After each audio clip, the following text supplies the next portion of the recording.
დაკავებულების ნაწილს ადვოკატები ამ წუთებში ხვდებიან, ეს არის მათი პირველი შეხვედრა, მათი პოზიციის შესახებ, ჯანმრთელობის მდგომარეობის შესახებ ინფორმაცია უახლოეს საათებში გახდება ცნობილი. იქამდე კი გეტყვით, რომ დაკავებული 4-ვე მათგანი არის ბრალის ოფიციალურად წარდგენის მოლოდინში, გამოძიება 4 მუხლით არის დაწყებული იმ საქმეზე, რომლის ფარგლებშიც გასულ ღამეს ხელბორკილები, მათ შორის პოლიტიკოსებს დაადეს და 4 ოქტომბრის აქციის ორგანიზატორებს, ეს არის საქართველოს კონსტიტუციური წყობილების ძალადობით შეცვლის სახელმწიფო ხელისუფლების დამხობისკენ მოწოდება, ჯგუფური ძალადობის ორგანიზება, ხელმძღვანელობა და მასში მონაწილეობა.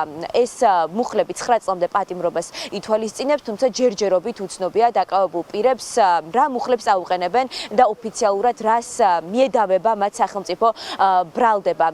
არ არის გამორიცხული, რომ დღის განმავლობაში იყოს ბრალის ოფიციალურად წარდგენა და ხვალ უკვე ჩაინიშნოს სასამართლო პროცესი, თუმცა ჯერჯერობით ადვოკატები ელოდებიან როდის მოხდება აღნიშნული პროცედურები და როდის გაიგებენ რა დევს საქმეში და რას ედავებიან კონკრეტულად მათი დაცვის ქვეშ მყოფებს. პაატა ბურჭულაძე, რომელსაც ხელბორკილები კლინიკა ჰელსიკორში დაადეს და 3 საათის განმავლობაში დაახლოებით ყავდათ კრიმინალური პოლიციის დეპარტამენტში, უკვე მოინახულა ადვოკატმა, დილის 6 საათზე იყო დიღმის მთავარ სამმართველოში შესული ადვოკატი ლევან ყველაშვილი და ის პირველებთან საუბარში ამბობს, რომ 3 საათის განმავლობაში ცდილობდა პოლიციის დეპარტამენტში მისი დაცვის ქვეშ მყოფი მოინახულებინა, რომლის ჯანმრთელობის მდგომარეობის შესახებ ბევრი არაფერი ვიცოდით, რადგან ბურჭულაძე რუსთაველის გამზირზე დახვდათ სუდად სპეციალური საშუალებების გამოყენების დროს ის იყო გადაყვანილი სწორედ სამედიცინო დაწესებულებაში და ხელბორკილები სწორედ პალატაში დაადეს. ყველაშვილს არ აძლევდნენ შესაძლებლობას, რომ მოენახულებინა პაატა ბურჭულაძე და მხოლოდ მას შემდეგ, რაც ის დიღმის სამმართველოში შეასახლეს,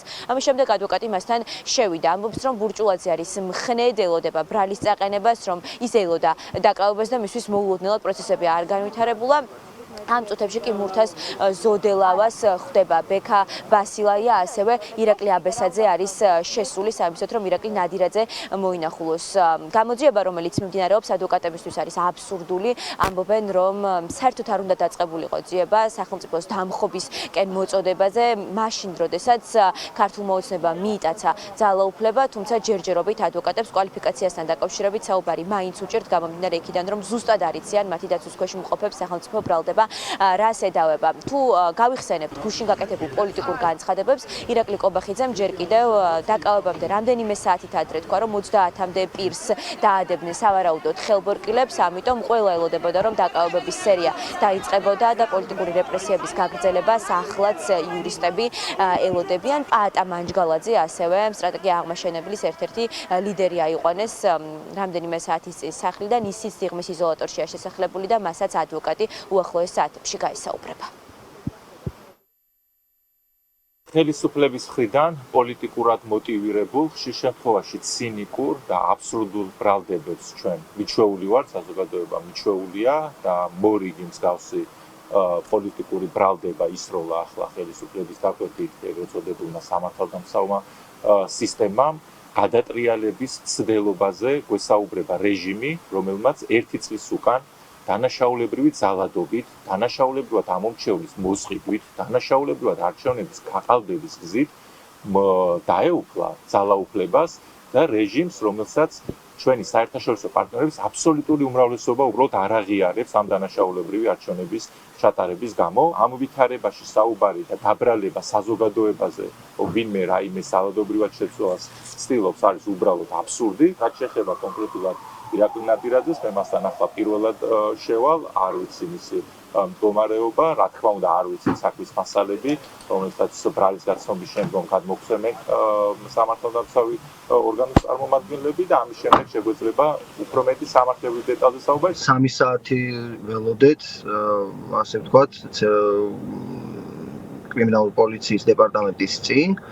არ დაუშვეს საშვები, საბოლოო ჯამში გადავინაცვლოთ უკვე დიღმის იზოლატორთან და როდესაც მოხდა უკვე დიღმის იზოლატორში შესახლება, ამის შემდეგ უკვე მოგვეცა შესაძლებლობა, რომ შევხვედროდით ბატონ პაატას.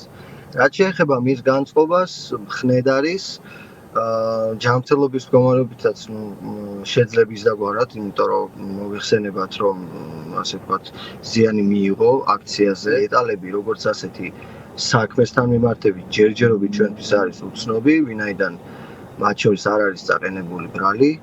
უახლოეს 48 საათში დაკავებიდან უნდა წარდგეს ბრალი და ამის შემდეგ უკვე შეგვეძლება უფრო მეტი, ასე ვთქვათ, დეტალზე საუბარი.